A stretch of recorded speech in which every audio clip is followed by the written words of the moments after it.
నేను అన్నపూర్ణ మామిడిపల్లి విజయవాడ రుచులు స్పెషల్లో ఇందాక మీకు మలాయి లడ్డు చూపించాను. ఇలాగే తేలికగా చాలా ఈజీగా అయిపోయేటటువంటి ప్రాసెస్ అదంతా. అలాగే తేలిగ్గా ఇప్పుడు మళ్ళీ బేసిన్ లడ్డు చూపిస్తున్నాను. బేసిన్ అంటే శనగపిండితో చేసుకునే లడ్డు. దీని కూడా పాకాలు పట్టడాలు అవి ఏం అక్కర్లేదు, చాలా సింపుల్ గా అయిపోతుంది. కొంతమందికి శనగపిండి తింటే పడదు, అందుకని ఇందాక మలాయి లడ్డూని దాంతో చూపించాను. ఇప్పుడు శనగపిండితో చూపిస్తున్నాను. ఇది కూడా చాలా తేలిగ్గా అయిపోతుంది. ఒక 10 నిమిషాల్లో గప్పుకొని చేసేసి పెట్టుకోవచ్చు. పండగకి హైరాణ పడి చేసుకొని నీరసాలు వచ్చేసి పండగ చేసుకునే మూడు లేకుండా వంటలే చేసేసుకున్నాం బాబాయ్ అని అనుకుని అలాంటి ప్రసక్తి లేకుండా చాలా సులువుగా చేసుకునేటువంటి ఇది రెసిపీ అన్నమాట. చేసి చూపిస్తాను మీకు. ముందుగా కళాయి పెట్టుకొని కళాయిలో జీడిపప్పు బాదం వేయించుకోవాలి. కళాయిలో 4 చెంచాలు 4 స్పూన్స్ నెయ్యి వేయండి. ఆ నెయ్యిలో ఈ జీడిపప్పు ముక్కలు బాదం పప్పు ముక్కలు అన్ని వేయించుకోవాలి. ఆల్మోస్ట్ ఇందాక చేసిన మలాయి లడ్డు కానీ ఈ బేసిన్ లడ్డు కానీ రెండింటికి ప్రిపరేషన్ చాలా మటుకు ఒకటిగానే ఉంటుంది. కాకపోతే మలాయి లడ్డులో ఏం చేస్తామంటే మనం మిల్క్ పౌడర్ కలుపుతాం. ఇవాళ రేపు మళ్ళా మేకడ మంచిది దొరకక కాకుండా మేకడ బదులు మిల్క్ పౌడర్ వేస్తాం అనమాట.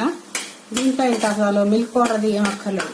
ఓన్లీ శనగపిండి, పంచదారకి పొడి చేసుకున్నటువంటి పంచదార, నెయ్యి, ఇంత మటుకునే. చాలా తక్కువ రెసిపీస్ ఉంటాయి, చేసుకోవడం చాలా తేలిగ్గా అయిపోతుంది. ఇప్పుడు జీడిపప్పు బాదం పప్పు వేగిపోయాయి, డ్రై ఫ్రూట్స్ వేగాయి. దాంట్లో మనం ఒక శనగపిండి తీసుకున్నాం. ఈ శనగపిండి కానీ నెయ్యి కానీ పంచదార కానీ అన్ని కూడాను ఒక పాత్రతో ఒక కప్పుతోనే కొత్త తీసుకోవాలి. నేను దీంతో శనగపిండి తీసుకున్నాను కనుక దీనికి సమానంగానే పంచదార నెయ్యి కూడా మీకు తీసుకొని తయారు చేసి చూపిస్తాను. ఇది కూడా ఇలాగే నెయ్యిలో చాలాసేపు ఒక 10 నిమిషాల పాటు వేయించుకోవాల్సిన పని ఉంటుంది. ఈ ముందు శనగపిండి పచ్చి వాసన పోయి తర్వాత చక్కగా కమ్మటి వాసన వచ్చేలాగా మనం వేయించుకోవాలి. వేగిటైన అయిన తర్వాత మళ్ళీ చూపిస్తాను.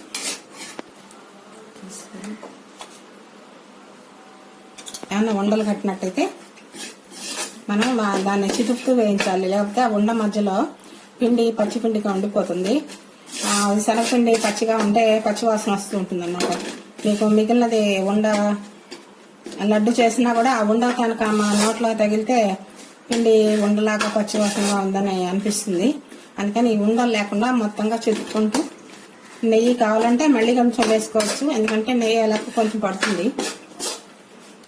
నెయ్యి వేసుకుంటూ ఉండలు లేకుండా శుభ్రంగా చితుక్కుంటూ నీట్గా అంత పొడిపడిగా టమాటా మంచి వాసన వచ్చేలాగా మనం దీన్ని వేయించుకోవాలి. ఇది వేగటానికి కొంచెం ఒక 5 నిమిషాలు టైం పడుతుంది.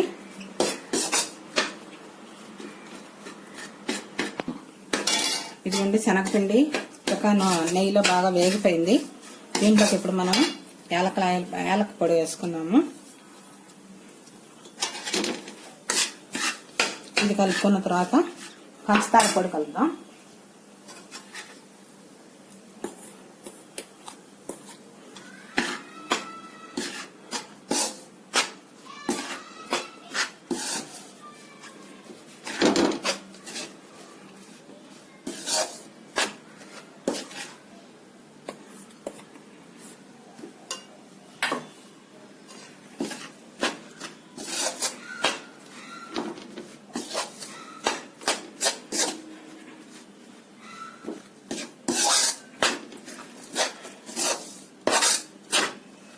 ఇవి వేయించుకునేటప్పుడు మీరు బాగా చిన్న మంట పెట్టుకొని వేయించుకోండి.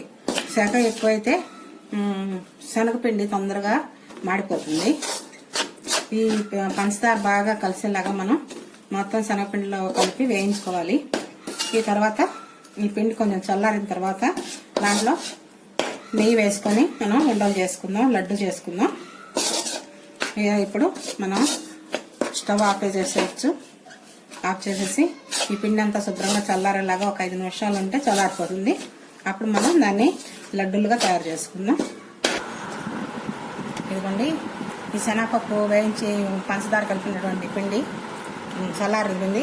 దాంట్లోకి మనము నెయ్యి వేసుకొని కొంచెం కొంచెంగా తీసుకొని పిండి తీసుకొని మనం ఉండలు తయారు చేసుకుందాం, లడ్డూలు తయారు చేసుకుందాం.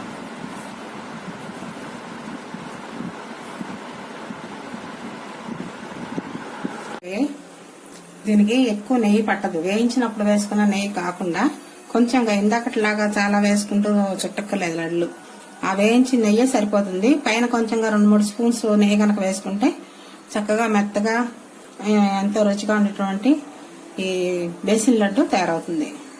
అందరూ కూడాను ఈ లడ్డూలు కానీ ఆ లడ్డూలు కానీ లేకపోతే ఒప్పుకుంటే 2 లడ్డూలు కానీ తయారు చేసుకుని చక్కగా మీకు మీ చుట్టుపక్కల వాళ్ళకి అందరికీ కూడాను స్వీట్స్ పంచిపెట్టి తిని ఆస్వాదించమని కోరుకుంటున్నాను.